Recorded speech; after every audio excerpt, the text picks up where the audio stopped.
अस्सलाम वालेकुम दोस्तों, उम्मीद है आप सभी लोग खैरियत से होंगे। बात करेंगे फैमिली वीज़ा फ़ीसेस के मुतल्लक। पहले सिर च ख़ारिश हो रही थी हुण फैमिली वीज़ा की भाईजान फ़ीसेस अभी नहीं बढ़ी। आज 31 मई है। लास्ट वीक अनाउंसमेंट की गई थी कि 1 जून से ओमान में वर्क वीज़ा की फ़ीसेस में इजाफ़ा हो जाएगा।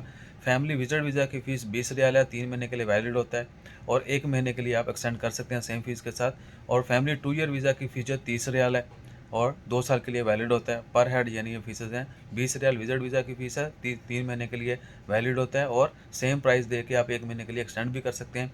कोरोना के दौरान जो है मज़ीद भी एक्सटेंड हो सकता है 1-1 महीना करते-करते। और 2 ईयर जो फैमिली जॉइनिंग वीज़ा है उसकी फ़ीस 30 रियाल पर हेड एक वीज़ा की है। पर हेड एक वीज़ा की है। खैर ये गलतियाँ माफ़ कर दीजिएगा, अपना ख़्याल रखिएगा, दुआ में याद रखिएगा और लाइक, शेयर, सब्सक्राइब करना मत भूलिएगा। बाकी किसी को मज़ीद डिटेल जानना हो तो प्लीज़ कमेंट करें, उनको जितनी भी डिटेल चाहिए, फैमिली रिक्वायरमेंट क्या है वीज़ा के लिए वो भी शेयर कर देंगे। पहले भी शेयर किया, अभी शेयर करेंगे, मुश्किल नहीं। जज़ाकल्लाह, अल्लाह हाफ़िज़।